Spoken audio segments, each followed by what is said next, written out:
karena alhamdulillah udah jadi itu ya Pak ya.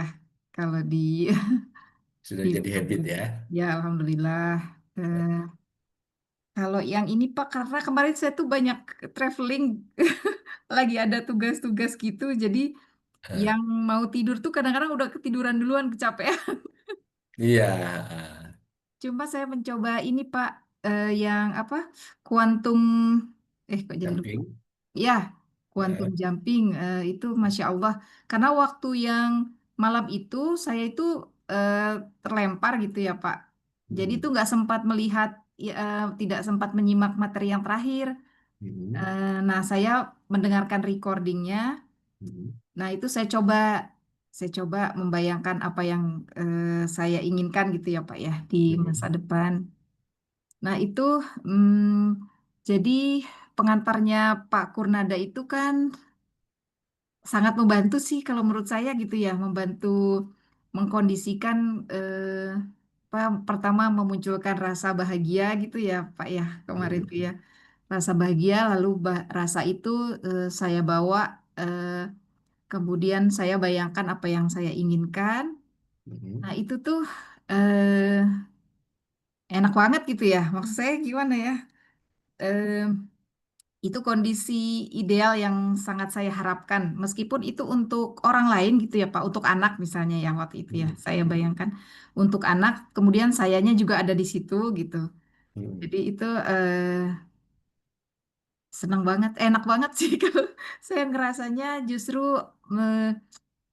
saya merasa Allah ngasih saya ketenangan gitu untuk sesuatu yang tadinya itu membawa kekhawatiran gitu sebenarnya. Mm, Saya jadi merasa lebih optimis gitu Pak, mm, ketika menjalani itu tuh. Mudah-mudahan, eh, dan menurut saya mengikuti sesinya Pak Kurnada itu sendiri udah sebuah rezeki gitu buat saya. Karena kok kayaknya Allah memperlihatkan jalan-jalannya gitu. Ini salah satu jalannya gitu kalau menurut saya. Alhamdulillah. Alhamdulillah. Iya. Iya, jadi nanti Bunda Bunda Dina waktu sudah selesai itu hampir tidak bisa merasakan ini nyata atau sekedar dibayangin. Atau Setelah masih itu, masih ada di dalam diri, wah ini cuman bayanganku aja atau sudah benar-benar masuk ke situ. ah, saya tuh ini apa, senyum saya itu sampai terakhir tuh masih berkembang gitu. Saya Iya. bisa bahagianya itu kayak nyata gitu ya Pak ya. Sampai sekarang tuh saya masih bisa membayangkan, waktu itu anak saya pakai bajunya warna apa. Hmm, Good, eh, good. eh, Ya, Suasananya itu jadi kayak nyata gitu. Dan hmm. mudah-mudahan Allah mengizinkan itu terjadi gitu ya Pak. Insya Allah. Amin, amin. Amin ya Allah. Nah, jadi nanti ditunggu aja. Nanti eh, nanti di pertemuan terakhir kan insya Allah malam Senin depan ya. Saya tidak tahu apakah nanti sempat atau tidak. Jadi kalau misalnya tidak sempat berarti nanti kita geser ke minggu belakangnya. Oh Masih ada iya. waktu 2 minggu sambil praktek. Ya, Nah, mudah-mudahan kalau Bunda Dina rutin mengamalkannya, kalau pingin gitu ya. ya. Ya, satu kali itu nggak masalah sih sebenarnya kuantum jam itu satu kali nggak masalah. Tapi kalau misalnya Hmm. pas pingin, lakukan aja sebelum tidur itu gitu. Oh gitu. Jadi Heeh. yang sama ya Pak ya. Jadi Iya, yang sama. Heeh. harapan yang Tapi sama kalau ya Pak ya. misalnya merasa sudah cukup sekali ya nggak masalah. Oh baik Kalau baik. misalnya pingin lagi, lakukan saja. Nggak apa-apa. Oh Jadi oke. itu kan konsepnya kan semua di Lauhul Mahfuz. Itu kalau di bahasa fisika kuantumnya di the field atau di quantum field itu semua kemungkinan itu sudah diciptakan oleh Allah gitu. Iya Nah, itu dalam bentuk kodok. Nanti yang kejadian namanya kodar. iya Nah, iya itu kita masuk ke kodok dulu di kuantum jam itu. Kita memilih itu gitu. iya. Kan di double slit eksperimen kan gelombang Pengamat. itu akan berubah menjadi partikel ketika ada pengamatan. Nah, Iya pengamatan itu hanya bisa dilakukan oleh makhluk yang punya kesadaran. iya. Dalam hal ini makhluk yang punya kesadaran itu adalah di kita yang 3 dimensi ya manusia gitu. Kalau di alam yang di beda dimensi dengan kita di jin. Nah, itu Hmm. dua-duanya bisa bisa eh, merubah, Melakukan. meruntuhkan Hmm. gelombang atau dari dari wave ke partikel itu di konsepnya fisika kuantum. Iya.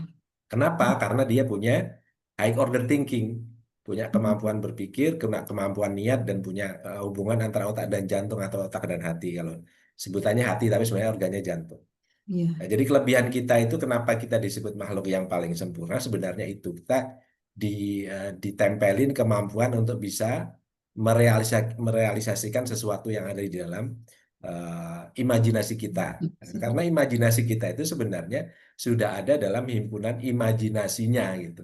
Hmm. Imajinasinya Allah itu ya akhirnya bentuk seperti ini itu semua dalam imajinasi Allah.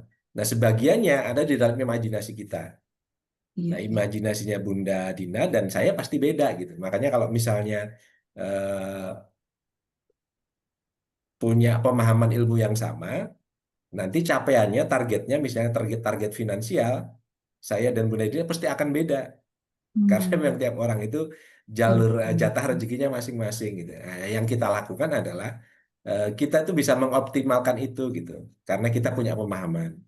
Nah, itu Iya. sebabnya dikatakan bahwa orang yang berilmu itu ditinggikan derajatnya daripada yang lain itu maksudnya seperti itu.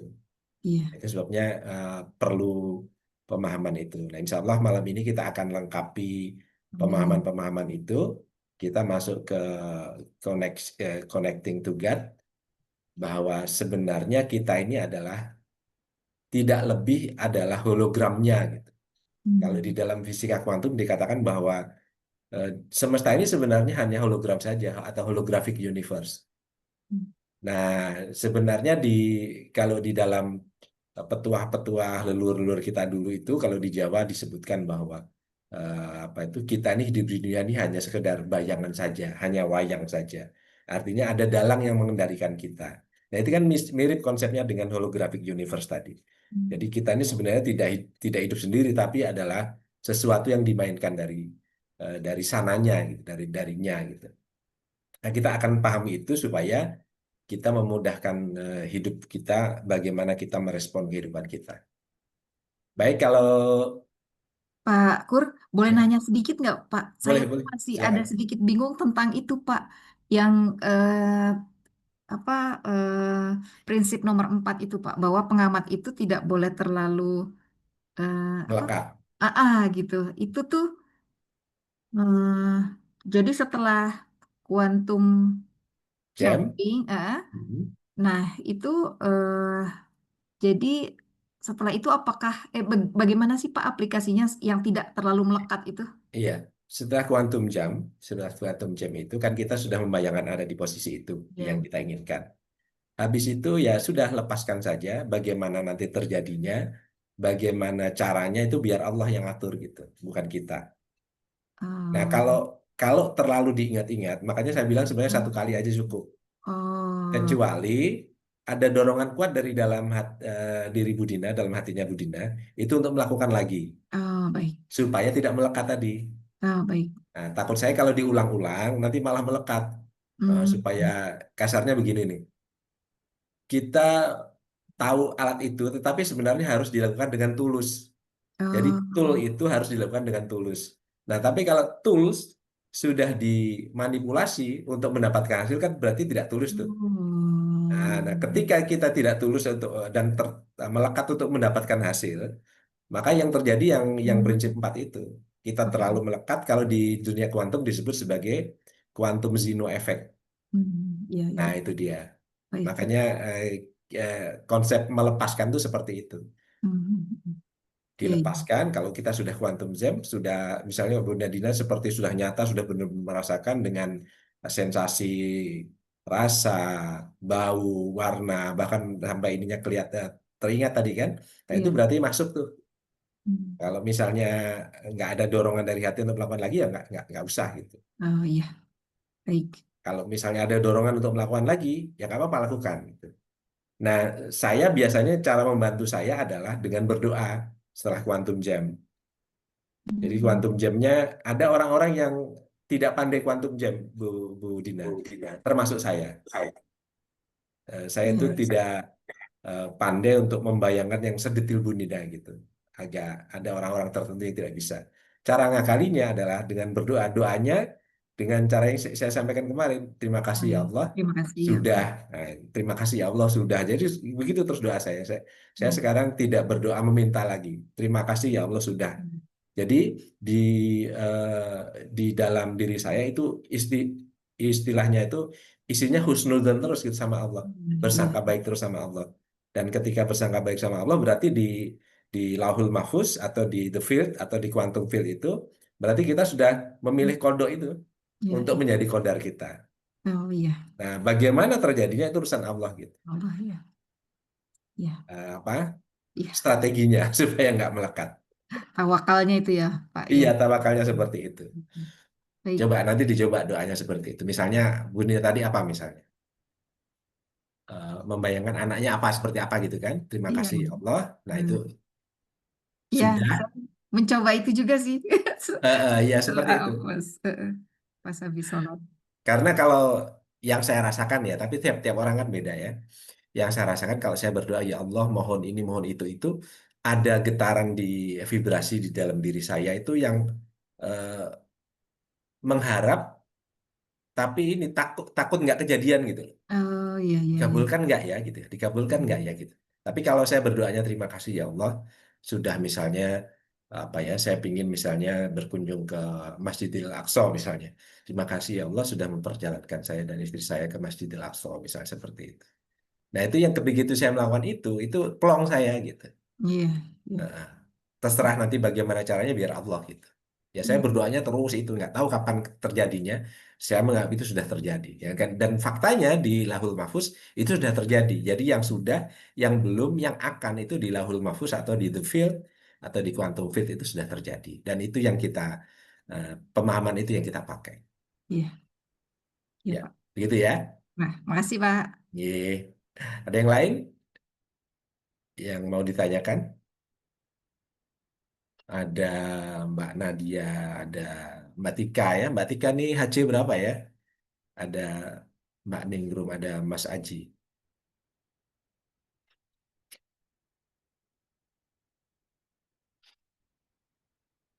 Oke, kalau tidak ada kita masuk ke materi ya.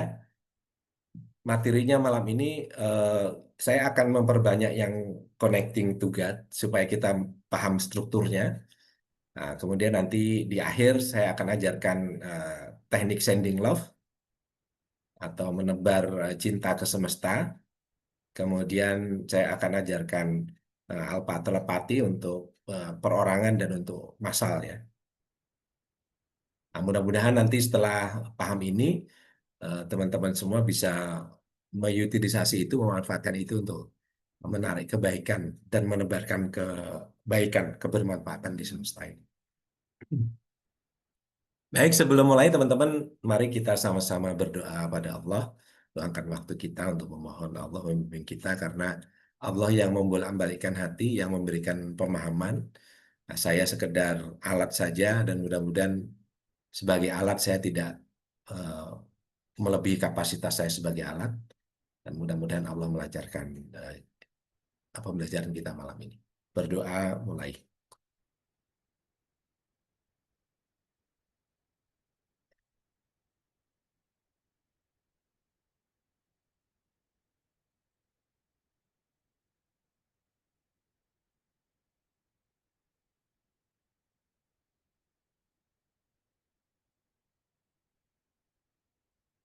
Berdoa selesai. Terima kasih. Baik, kita mulai ya teman-teman ya. Bismillahirrahmanirrahim. Allahumma salli ala Sayyidina Muhammad. Rabbi israh li sadri wa yassir li amri wa hlul 'uqdatam min lisani yafqahul qawli.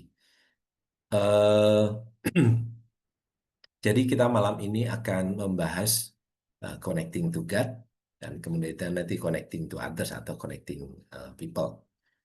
Eh, Seperti biasa saya akan menggabungkan unsur-unsur yang dari fisika kuantum, kemudian dari sisi spiritual keagamaan dan kemudian dari local wisdom ya.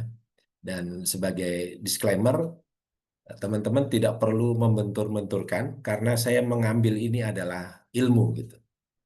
Dan ilmu itu tentu kalau kita menggunakan ilmu sebagai ilmu kita tidak akan membentur-benturkan atau kenapa kok ini, kenapa kok itu. Yang jelas, insya Allah saya punya niat baik untuk mengambil ini dan itu untuk menguatkan argumentasi, untuk menguatkan pemahaman, karena sebagai makhluk yang punya kemampuan high order thinking, kita memang cenderung untuk mempertanyakan sesuatu itu dasarnya apa. Nah, kemudian saya mengambil dari ilmu-ilmu itu, bagaimanapun semua yang ada di semesta ini adalah kehendaknya Allah Subhanahu wa Ta'ala, dan ilmu-ilmu itu adalah bagian dari kemurahannya untuk dipakai oleh makhluknya. Izin saya share screen.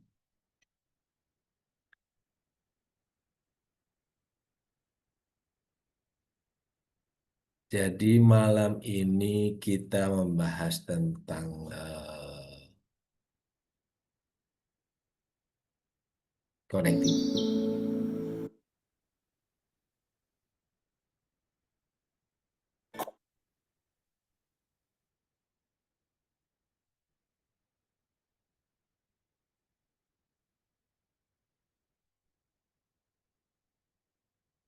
Ya, baik teman-teman. Jadi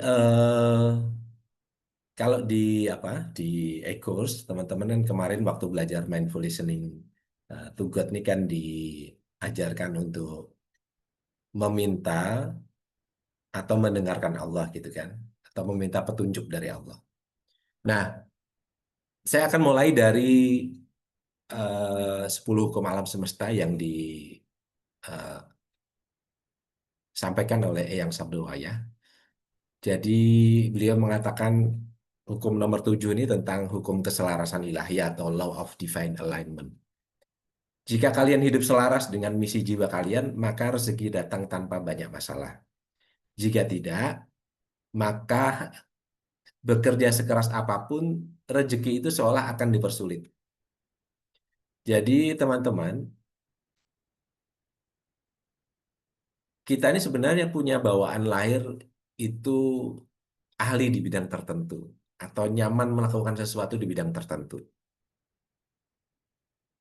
Nah, ketika kita melakukan sesuatu itu dengan perasaan nyaman, dengan perasaan happy, dengan perasaan bahagia, atau yang secara umum disebut sebagai passion itu, maka seolah-olah segala sesuatunya itu berjalan lancar gitu. Tetapi kalau kita melakukannya dengan terpaksa, itu kok sepertinya jadi sulit gitu. Jadi ini bukan tentang pekerjaan teman-teman apa.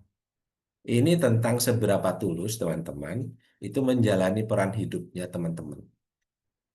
Nah, kalau ketika batin dan tindakan kita menyatu, kita melakukannya dengan nyaman, happy, nah itu seolah-olah semuanya menjadi lancar. Jadi sebenarnya intinya itu.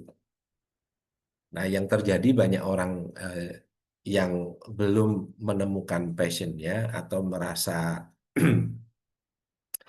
hidup di dalam tekanan karena posisi level kesadarannya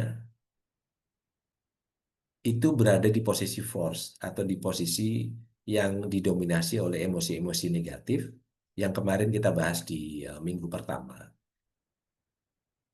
Nah, tapi kalau semua orang beranjak ke posisi power, mulai menemukan jati dirinya, mulai memahami bahwa hidupnya itu ada di tangan dia, dan dia tidak begitu terpengaruh oleh pengaruh-pengaruh dari luar dirinya, maka pelan-pelan dia akan nemu sebenarnya. Nah, kesadaran inilah yang ternyata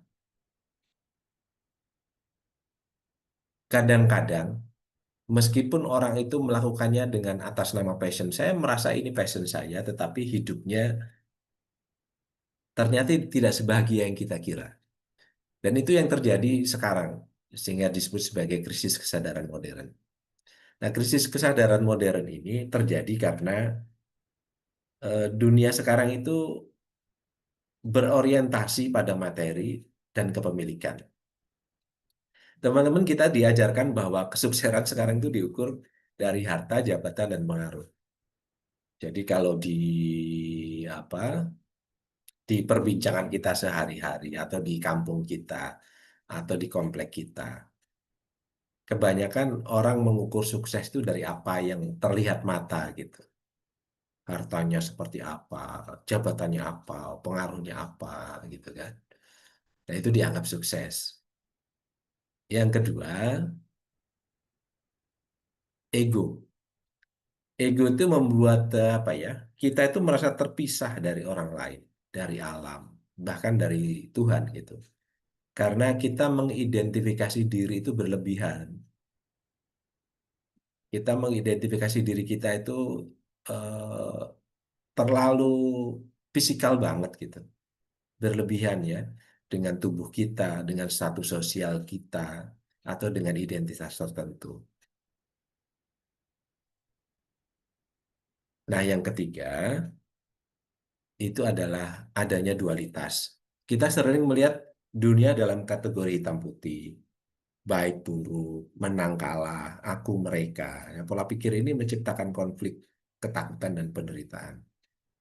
Nah, tanpa kita sadari, teman-teman, ya faktanya kita hidup dalam dunia yang seperti itu gitu. Jadi kalau kita memiliki kesadaran yang rendah dan kita mengidentifikasikan diri kita dengan material, kita mengidentifikasikan diri kita dengan ego kita, kemudian kita mengidentifikasi kita dengan konsep-konsep dualitas ini, yang terjadi adalah stressful gitu hidup kita. Dan ketika stressful yang terjadi, setinggi apapun pencapaian seseorang secara materi, itu tidak membuat dia bahagia. Contohnya, ini adalah Anthony Bourdain ini, yang mati bunuh diri di 2018 lalu. Beliau ini adalah master chef terkenal di Amerika dan punya program televisi sendiri. Jadi kayak master chef punya program televisi dan di jalur-jalur yang eh, TV-TV paling berpengaruh ya di Amerika. Kasarnya begini, kalau ada orang yang paling hebat pengaruhnya di dunia kuliner, itu salah satunya dia gitu. Dan pengaruhnya bukan hanya di bidang ilmu memasak-masak, tapi di bidang pencapaian dia sebagai chef. Dari sisi material, karena dia memiliki program sendiri, punya apapun lah kasarnya gitu, seperti selebritisnya Hollywood sudah. Tetapi dia meninggal bunuh diri. Dia memiliki kekayaan, ketenaran, pengaruh. Pengaruhnya bukan hanya Amerika global bahkan, karena eh, TV-nya, siarannya itu disiarkan di televisi mana-mana gitu. Jadi dalam berbagai wawancara dia mengatakan bahwa perasaannya tuh hampa, gelisah, meskipun telah mendapatkan semua yang diinginkan banyak orang. Dan kemudian dari sisi egonya, dia merasa harus terus-menerus mempertahankan citra tertentu yang pada akhirnya membebani mentalnya. Nah ini sekarang kan kita nih kecenderungan di media sosial ya. Kita itu membranding diri, tapi brandingnya berlebihan. Brandingnya melekat pada materialisme dan pada identitas yang sebenarnya ingin menjual dirinya, tetapi kebablasan gitu. Sehingga akhirnya dia tidak bisa menjadi manusia normal, tetapi dia menjadi manusia yang bertopeng karena ingin menampilkan diri yang tidak original tadi itu gitu. Nah, sehingga eh, yang terjadi ketika itu sudah sampai puncaknya, yang terjadi ya ada rasa hampa ini gitu. Materialnya dapat, kemudian citranya terlihat baik begitu kan, tetapi di belakang dia tidak bisa menjadi dirinya sendiri. Dan kasusnya si Anthony Bourdain ini, dia mengalami kontradiksi dalam dirinya. Dia mencintai dunia tetapi merasa terasing darinya. Ini kan klasik ya. Jadi semua bintang-bintang yang bunuh diri itu, Whitney Houston, Michael Jackson, Anthony Bourdain, kemudian apa bintang-bintang K-pop, itu kan begitu. Jadi hidup dalam dunia ramai, tapi dia merasa sendiri gitu di keramaian itu. Dan ini menunjukkan bagaimana dualitas dapat menciptakan penderitaan ketika seseorang tidak mampu melihat kesatuan di balik pengalaman hidupnya. Karena orang-orang ini merasa dia itu bisa begitu karena dirinya begitu. Dia tidak memiliki pemahaman bahwa dia itu adalah bagian dari mekanisme semesta yang diperankan di situ, menjadi wayang di bagian itu, dan dia justru melupakan dalangnya. Nah, ketika dia melupakan dalangnya, maka oleh sang dalang ya sudah, kalau kamu mampu ya lakukan saja kan begitu kan. Dan begitu sudah dilepaskan, maka yang namanya jiwa seseorang itu yang bertumbuh itu, apalagi tidak dididik, sumber utamanya kan dari ruh sebenarnya. Tetapi si jiwa ini tanpa disadari ingin melepaskan diri dari ruh. Nah, lalu timbullah dualitas itu. Padahal kalau dia jiwanya itu kualitasnya bisa mendekati kualitas ruh, di mana ruh adalah potensi tanpa batas, satu-satunya yang sampai sekarang tidak bisa dipahami oleh dunia pengetahuan modern, ruh itu apa? Ya kalau di dalam dunia spiritual, dalam agama kita paham bahwa ruh itu adalah bagian darinya gitu. Nah, itu nah sebabnya kenapa di dunia-dunia timur angka-angka bunuh diri itu terutama yang punya pemahaman spiritual yang bagus itu lebih rendah daripada dunia-dunia barat. Karena faktor dualitas tadi itu semakin menipis karena orang berusaha untuk meningkatkan level kesadaran jiwanya ke mendekati potensi yang di bawah si ruh itu tadi. Nah, teman-teman, ilusi keterpisahan itulah yang terjadi. Jadi materialisme, ego, dan dualitas itu menciptakan ilusi keterpisahan. Sains dan spiritualitas menunjukkan bahwa segala sesuatu sebenarnya terhubung.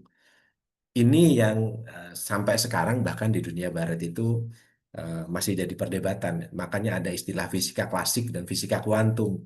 Fisika klasik itu yang menyatakan bahwa sesuatu yang nggak terlihat mata itu nggak ada gitu ya. Makanya hitung-hitungannya cuman empirik gitu. Tetapi fisika kuantum dan semakin banyak ilmuwan-ilmuwan barat yang memahami fisika kuantum itu menyatakan bahwa segala sesuatu sebenarnya terhubung. Nah, ketika kita menyadari keterhubungan itu, kita menyadari bahwa semuanya sebenarnya ada once, adalah satu kesatuan, kita hidup dengan lebih damai, penuh cinta dan selaras dengan alam semesta di mana Tuhan meliputi semuanya. Jadi banyak orang yang takut bahwa ini kan sesuai dengan mekanisme semesta gitu. Seolah-olah mekanisme semesta itu Tuhannya. Bukan, mekanisme semesta itu diciptakan Tuhan untuk berjalannya semesta itu sendiri gitu. Sehingga saya tidak ragu-ragu untuk mengatakan di baliknya Tuhan gitu. Kadang-kadang orang yang membahas fisika kuantum takut mengatakan itu. Nah, jadi kesadaran itu penting ya teman-teman ya. Kesadaran itu penting. Kesadaran apalagi kesadaran tunggal tadi. Kesadaran untuk mengetahui bahwa kita ini adalah dari bagian sama itu menjadi penting. Jadi apa sih kesadaran itu? Kesadaran itu adalah kemampuan untuk mengenali diri sendiri dan lingkungan sekitar. Jadi secara sederhana itu eh, keadaan di mana kita sadar terhadap pengalaman ya, baik pengalaman fisik maupun mental yang berimbas pada pertumbuhan jiwa. Ini contohnya beginilah. Misalnya saya lagi ngomongin Bunda Dina gitu kan. Karena nggak ada orangnya, nah saya ngomongin gitu. Saya ngomongin apa gibah gitu ya. Nah, tetapi ketika Bunda Dina ada di sebelah saya kan nggak berani. Atau misalnya saya melihat pas saya menggibah, ada Bunda Dina mendekat saya, maka saya berhenti menggibah. Nah, saya sadar bahwa posisi saya sekarang itu tidak tidak nyaman karena ada Bunda Dina. Nah, sadar itu seperti itu. Sadar itu adalah kita menyadari ya, secara fisik ada, oh ada seseorang misalnya di dekat saya, oh ada pengalaman mental ini nggak bagus gitu kan. Nah, yang terjadi sekarang itu kita nggak sadar bahwa kita ini sebagai makhluk apa gitu. Nah, kalau seandainya kita sadar bahwa wong kita aja bisa sadar bahwa menggibah itu tidak baik, apalagi ada orangnya, nanti permusuhan, kemudian kita stop ya, misalnya seperti itu. Tapi kan kesadaran yang lebih besar itu harusnya kita sadar. Ya bukan harusnya ya. Idealnya kita sadar, kita ini sedang jadi apa di bumi ini gitu loh. Kita sedang memerankan apa. Kita ini asalnya dari mana, nanti pulangnya kemana. Nah, kesadaran itu yang penting sebenarnya.